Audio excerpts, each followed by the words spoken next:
Shalom, Kol Halayim Yahweh, Bahashem Yahushai, Bahashem Rakal All praises be to the Most High, Yahweh, in the name of His Son and our Lord and Savior, Yahushai.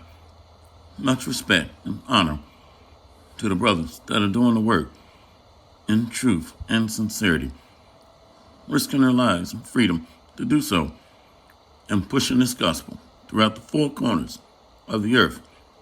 Salutations to the hopeful elect that are scattered abroad, and double honors and respect to the elders and the apostles of Great Millstone. Coming back at you with another lesson entitled, Let the Weak Say, I Am Strong. For these other nations around the world are beginning to strengthen themselves militarily, economically, and are standing up boldly against the daughter of Babylon that have ruled the nations in anger, that have persecuted the other nations through colonization, military first policy, dropping bombs on other nations, and imposing economic sanctions. Excuse me. We're going to let this video play. And this video is by CCTV. CCTV, and this is a Chinese politician speaking. Without further ado, let's continue. You got to read the subscripts, and the title of this, the United States, the United Kingdom, Canada, and the European Union will pay for the price of their stupidity and arrogance, says the foreign minister spokesperson for China. So they're basically attacking the beast. The European Union, America, and Canada is a part of that coalition with North America. So they're attacking the beast. Let's continue.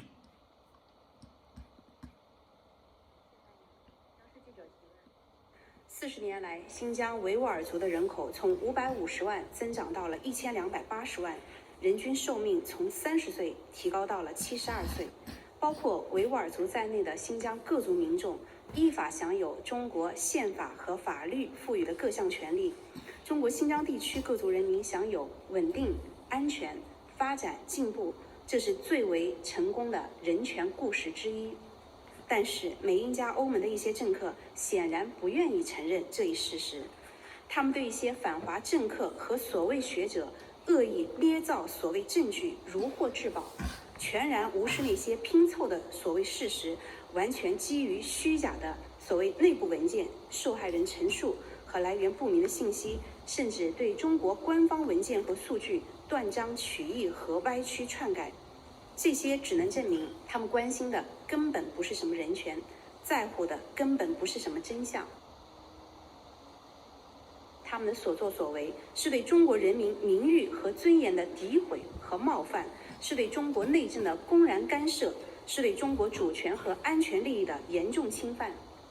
必须要指出，这几个国家自封人权判官，充当人权教师爷。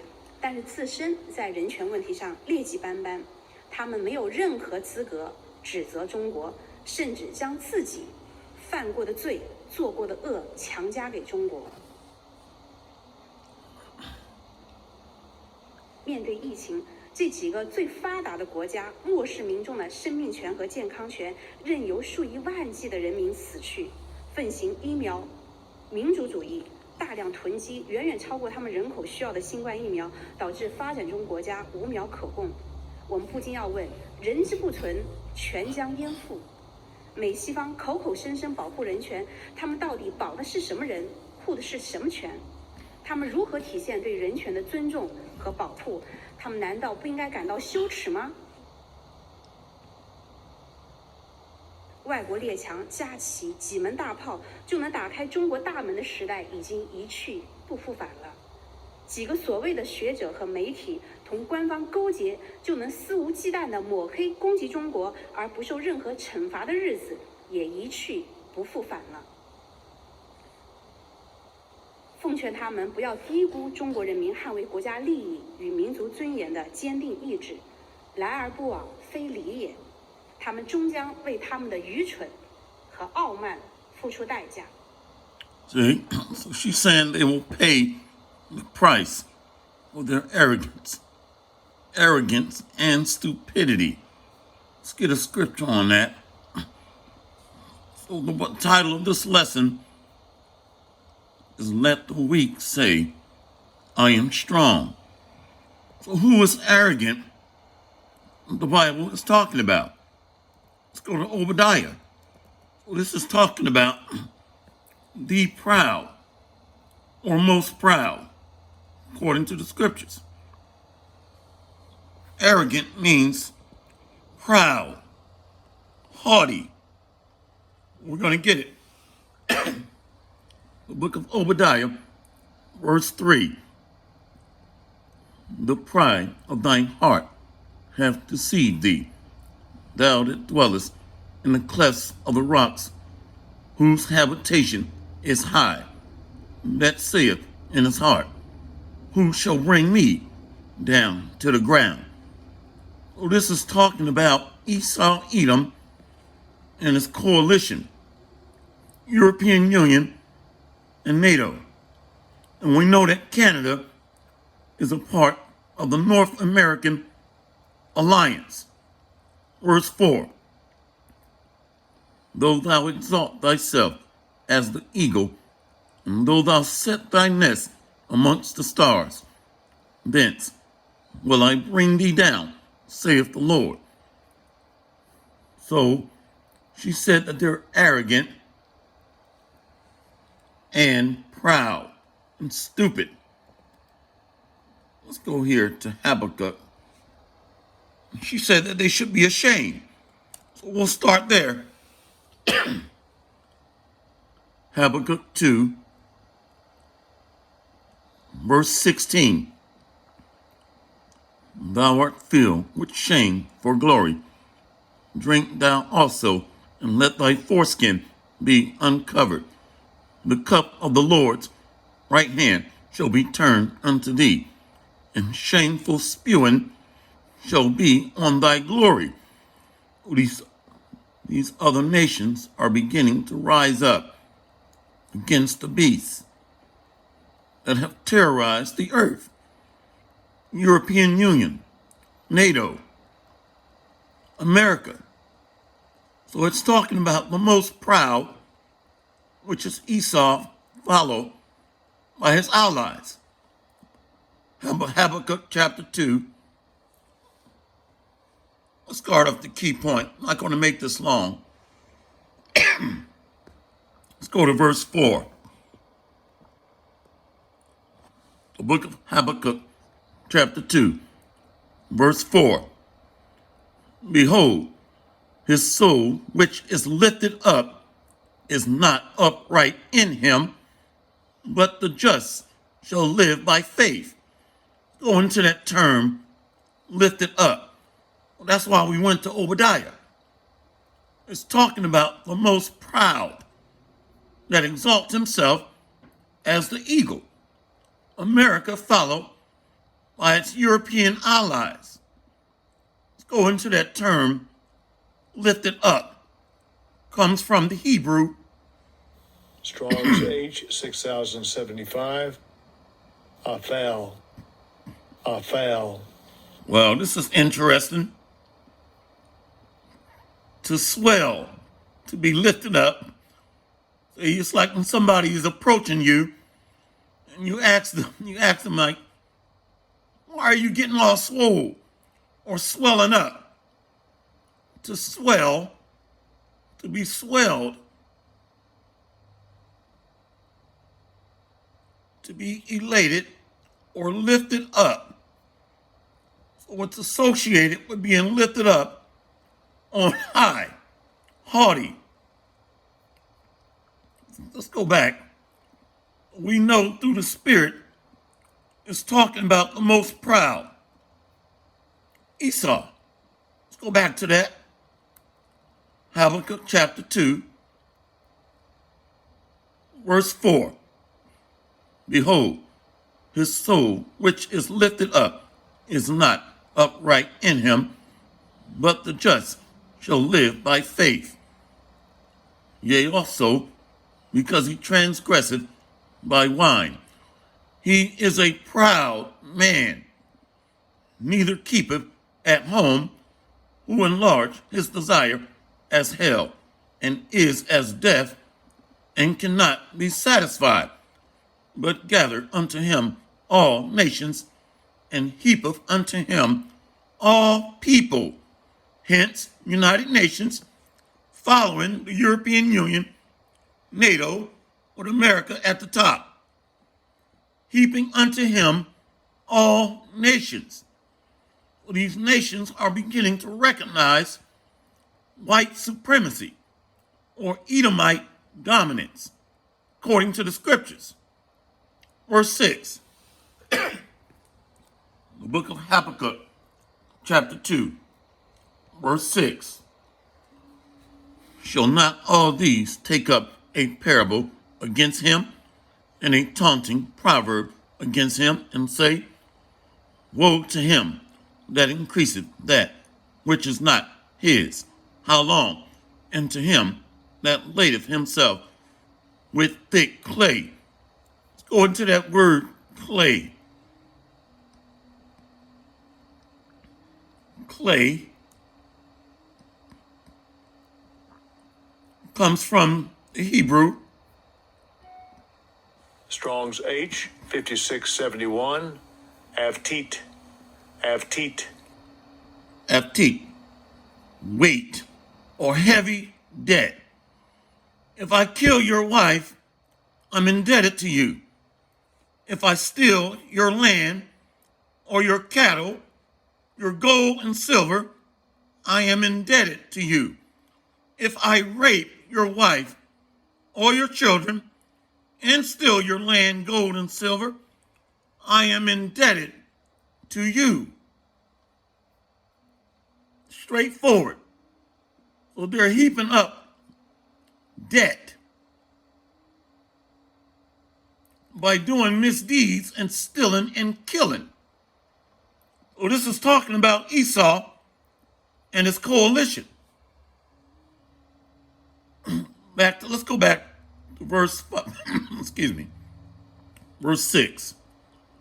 Shall not all these take up a parable against him, and a taunting proverb against him, and say, woe to him that increaseth that which is not his? How long? And to him that ladeth himself with thick clay. Shall they not rise up suddenly that shall bite thee, and awake that shall vex thee, and thou shalt be booties unto them? All these nations are beginning to turn on the daughter of Babylon and its allies, that beast. And they remember history, the Boxer Rebellion, the drug market, putting opioids over in China, taking opioids from Afghanistan. So these nations see a historical pattern of Esau Edom that's committing great treacherous acts throughout the earth. He who ruled the earth in, let's get that. Let's go here first. Habakkuk 2, verse 8. Because thou hast spoiled many nations, all the remnant of the people shall spoil thee, because of men's blood, and for the violence of the land, of the city, and of all that dwell therein. See, all the bloodshed, rape, robbery, and murder. Well, these nations are getting roused up. Why? because the Spirit of the Lord is on the earth through the Israelites, starting with Judah.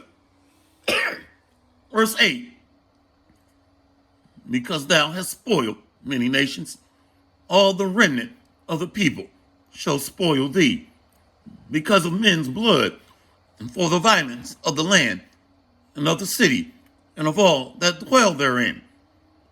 Woe to him that coveteth an evil covetousness to his house, that he may set his nest on high, that he may be delivered from the power of evil. Thou hast consulted shame to thy house by cutting off many people, and have sinned against thy soul. So this is talking about the last ruling kingdom of the Gentiles, which is Edom. Let's go to Isaiah. I think it's 33. So they have spoiled many nations. What is that? Robbed and imposed economic sanctions. That's economic warfare, starving the other nations out, cutting off their trade and ability to be self-sustaining. See, judgment is coming. The book of Isaiah, chapter 33, verse 1. Woe to thee that spoilest, and thou wast not spoiled, and dealest treacherously, and they dealt not treacherously with thee. And thou shalt cease to spoil, thou shalt be spoiled, and when thou shalt make an end to deal treacherously, they shall deal treacherously with thee. So we're seeing a shift in the earth today, a transitioning into a new age. And it's going to start with birth pains that the earth is going to go through to usher in a change in an eon. Let's read it again. Isaiah 33, verse 1. Woe to thee that spoilest, and thou wast not spoiled, and dealest treacherously, and they dealt not treacherously with thee. When thou shalt cease to spoil, thou shalt be spoiled, and when thou shalt make an end to deal treacherously, they shall deal treacherously with thee. So they are ruling the nations in anger and persecuting not only Israel, but the other nations around the world. And people are catching on to who is the puppet master behind the curtain, starting with the global elites. Isaiah 14, verse 4. That thou should take up this proverb against the king of Babylon, and say, how have the oppressor ceased, the golden city ceased? The Lord hath broken the staff of the wicked and the scepter of the rulers. He who smote the people in wrath with a continual stroke. He that ruled the nations in anger is persecuted, and none hindereth. The whole earth is at rest and is quiet. They break forth into singing. They're going to be singing, ding dong, the witch is dead, the wicked witch of the west, which is the daughter of Babylon. Well, the Most High is mustering a host of the battle.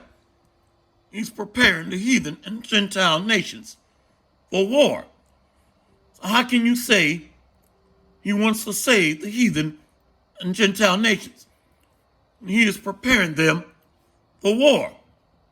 Let's look up some pictures here. This is a map of the nuclear warheads around the world. Now, we're going to talk a little bit about semantics and language. John, on the island of Patmos, did not use the same language or vocabulary that we use today. He used ancient terminology to try to describe a futuristic, modern battlefield. starting with World War I and leading up to the present. So you got to keep that in mind. He's not going to know the difference between a rocket, a projectile, a missile. Let's get it. Most High is mustering the hosts of the battle. America's 7,500 nuclear warheads. Great Britain, 225. France, 300. Israel, up to 200. Pakistan, over 100. India, over 100. China, 250. North Korea, over 10. And Russia, almost 9,000. Now, this is open source. So keep in mind, no country is going to show their full deck of cards that they're playing with. So they're not going to show you everything that they have. Keep that in mind. See, you can see each country, for some reason it's not showing Iran.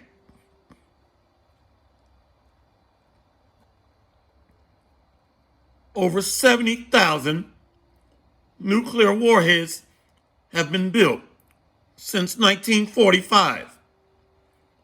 So the Spirit of the Lord is preparing war in the mind of the heathen and Gentile nations. Hiroshima, the first city in history to be the target of an American nuclear weapon, dropped an atomic bomb April 6, 1945. Nagasaki, the second and to date last city in the world to experience a nuclear attack. The bomb was dropped August 9, 1945, instantly killing 40,000 people. So the Spirit of the Lord is stirring up war. A little note at the bottom says, deployed warheads placed on missiles or located on bases with operational forces.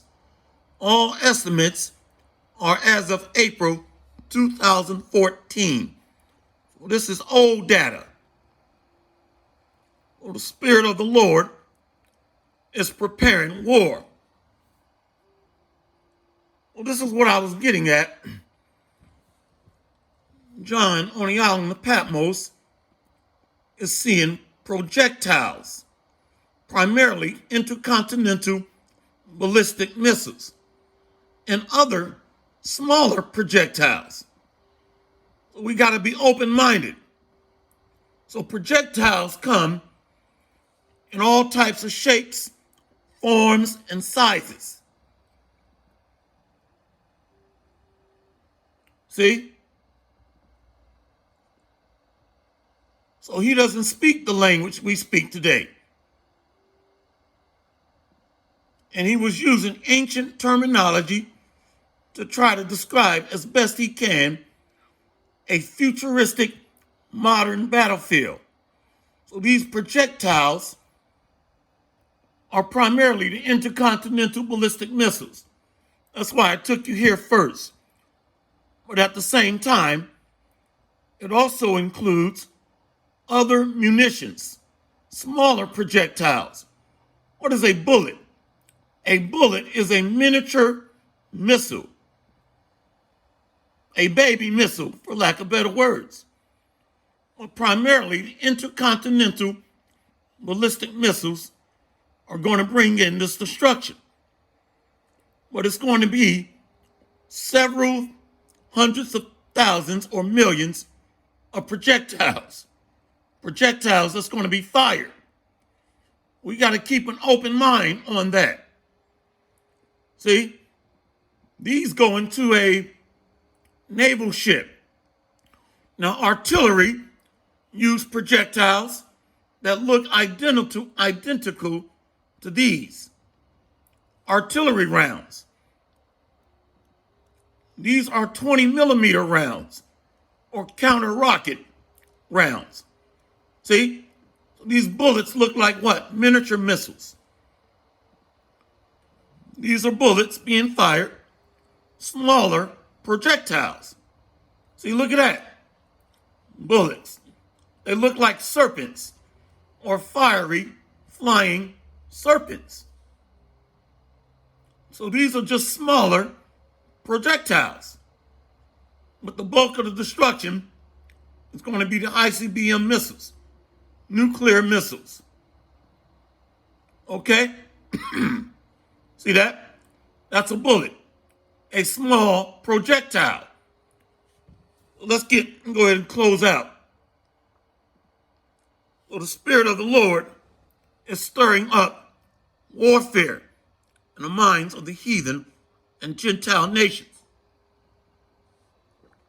So millions of these projectiles, starting with the intercontinental ballistic missiles, are going to be fired.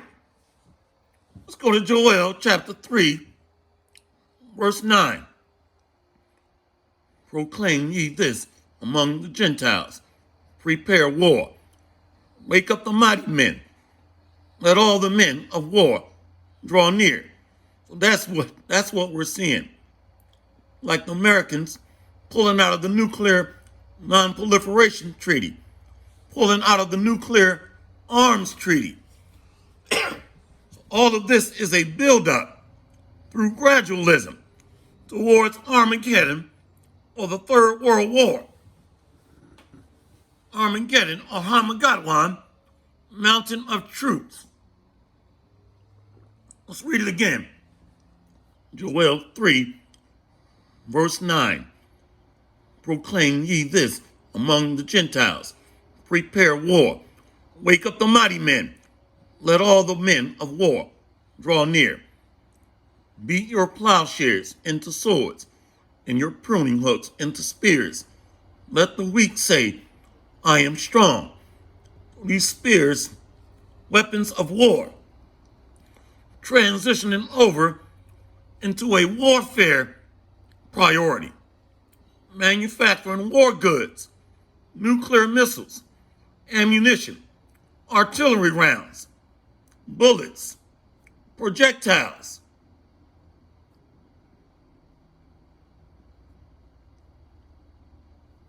Let's keep going. Joel 3, verse 11. Assemble yourselves and come, all ye heathen, and gather yourselves together round about. Thither calls the mighty ones to come down, O Lord. These mighty ones are going to be the intercontinental ballistic missiles. So that those mighty ones, let's get that. Let's go to Isaiah.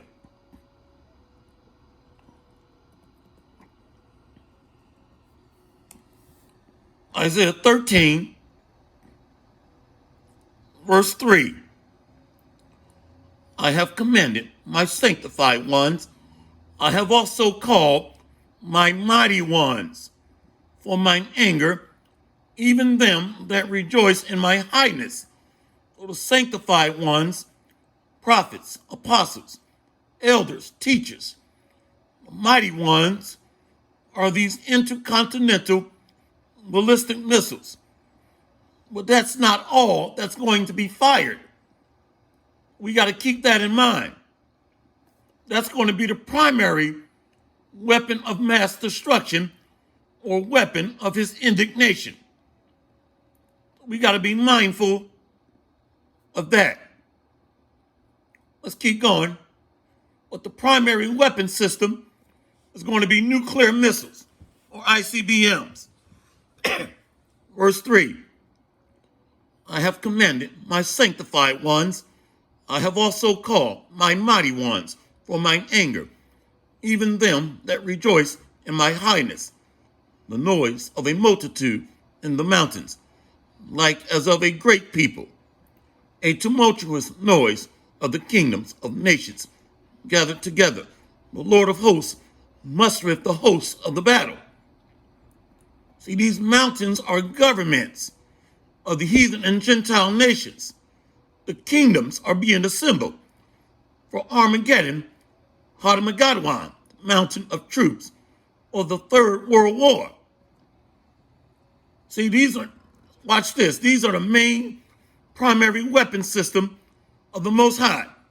His arrows, Isaiah 13, verse 5. They come from a far country, from the end of heaven, even the Lord and the weapons of his indignation, to destroy the whole land. See that? The weapons of his indignation are primarily intercontinental ballistic missiles. Let's go to Isaiah 54. Excuse me. I'm C now. Excuse me. Isaiah 54, verse 16. Behold, I have created the smith that bloweth the coals in the fire, and that bringeth forth an instrument for his work. I have created the waster to destroy. So the Most High's primary weapon system are arrows or intercontinental ballistic missiles, nuclear warheads. Behold, I have created the smith that bloweth the coals in the fire, and that bringeth forth an instrument for his work. And I have created the waster to destroy. So what is that instrument for his work? He calls them arrows. Let's go to Psalms. Instrument of the Lord's work are intercontinental ballistic missiles or arrows. Right here, Psalm 7, verse 12. If he turn not, he will whet his sword. He have bent his bow and made it ready. He have also prepared for him the instruments of death. He ordained his arrows against the persecutors. See? So these are nuclear missiles, instruments of indignation, or instruments of death, weapons of mass destruction. Let's read it again. Psalms 7, verse 13. He have also prepared for him the instruments of death. He ordained his arrows against the persecutors. Verse 12 again. If he turn not, he will whet his sword, and he have bent his bow and made it ready.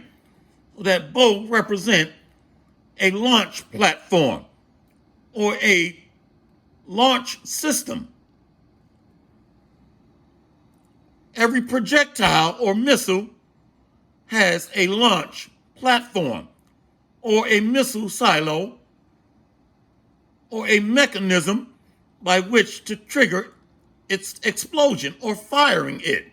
Firing mechanisms, like the hammer that pulls back, or a missile silo, or a tank. A tank can shoot these projectiles. So does artillery. Firing platforms or mechanisms. Instruments of death, which starts with the intercontinental ballistic missiles. Let's go back to Joel.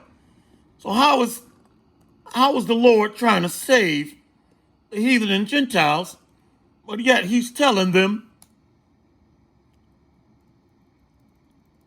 how is he trying to save everybody if he's telling the heathen and Gentile nations to do this? Joel 3, verse 9. Proclaim ye this among the Gentiles, prepare war. Wake up the mighty men. Let all the men of war draw near. Let them come up. So he's mustering them into the valley of Yehoshaphat, the place of decision and judgment. Beat your plowshares into swords and your pruning hooks into spears. Let the weak say, I am strong.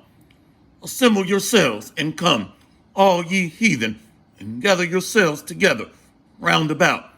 Thither calls the mighty ones to come down, O Lord.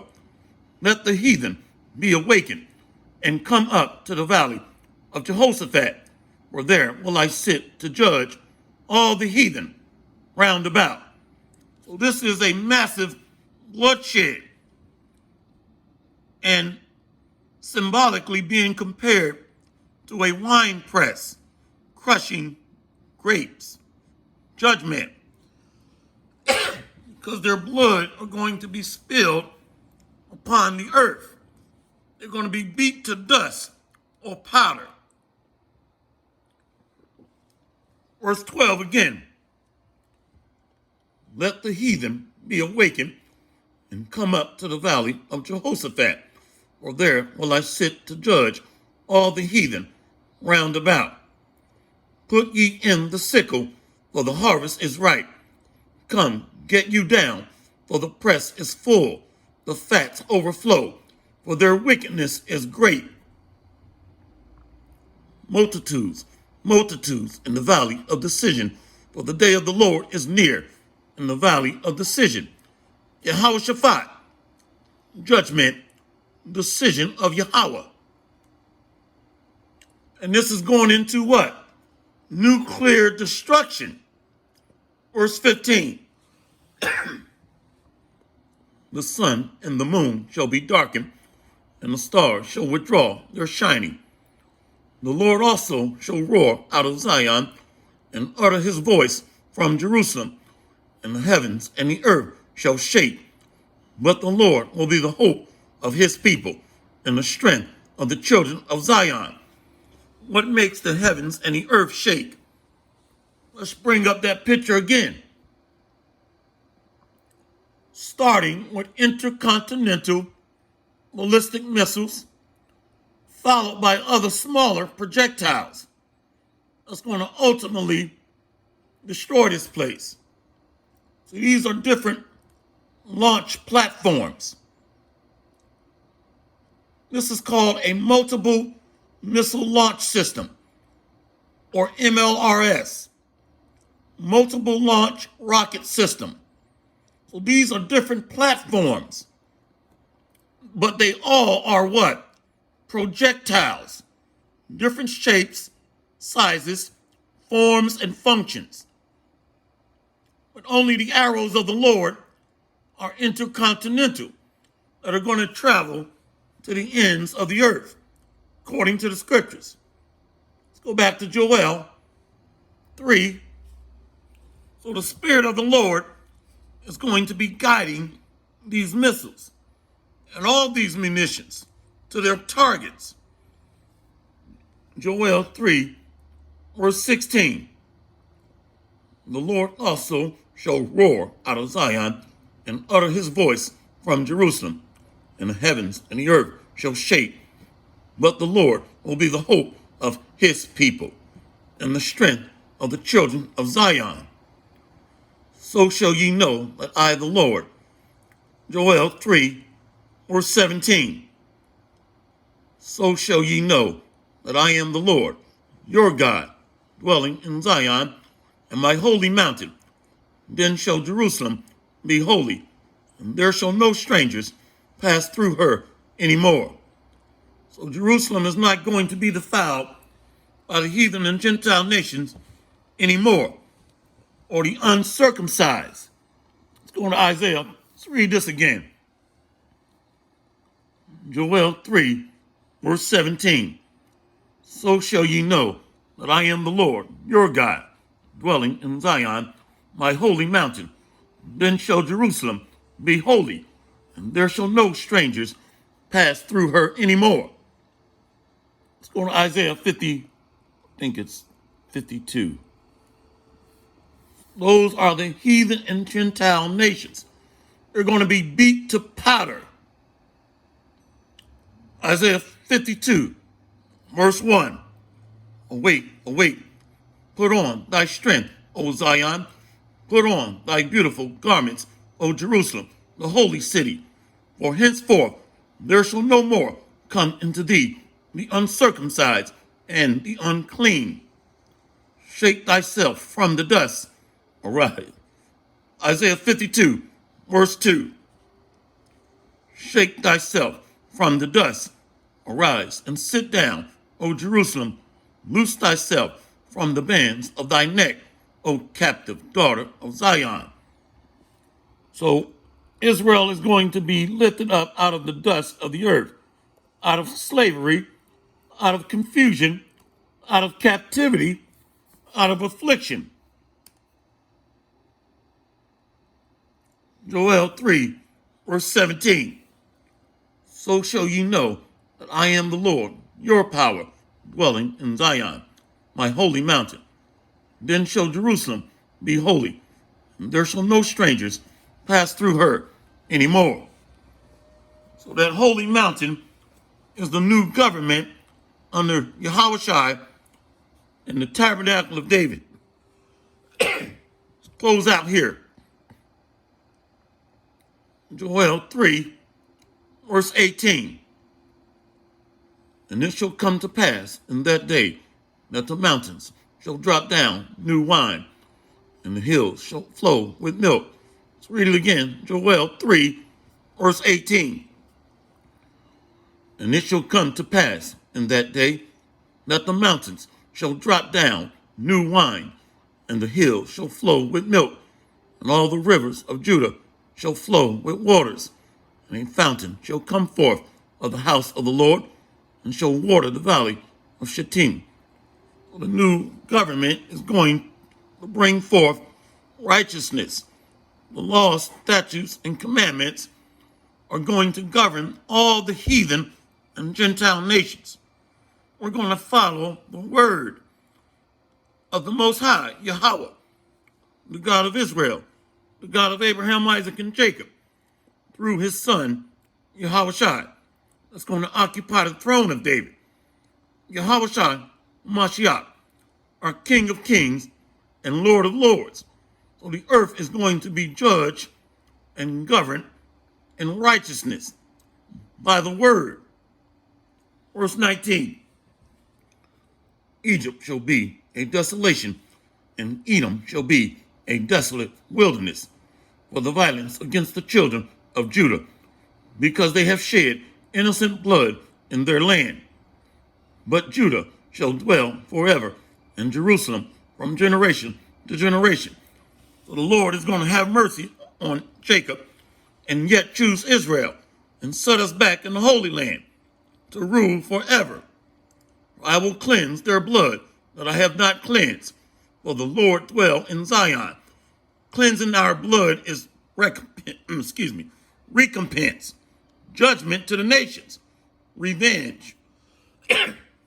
That's what he means. I will cleanse their blood. An eye for an eye, tooth for a tooth. So the land cannot be cleansed but by the blood of him that shed it. That's Numbers 35, verse 33. So this land has to be cleansed by fire, judgment, to balance the scales of equity. Let's read it again. Joel 3, verse 21. For I will cleanse their blood that I have not cleansed, for the Lord will. For I will cleanse their blood that I have not cleansed, for the Lord dwelleth in Zion. Let's go ahead and get that. Numbers 35. How can the land be cleansed? Numbers 35, verse 33. So shall ye not pollute the land wherein ye are, for blood it defile the land, and the land cannot be cleansed of the blood that is shed therein, but by the blood of him that shed it.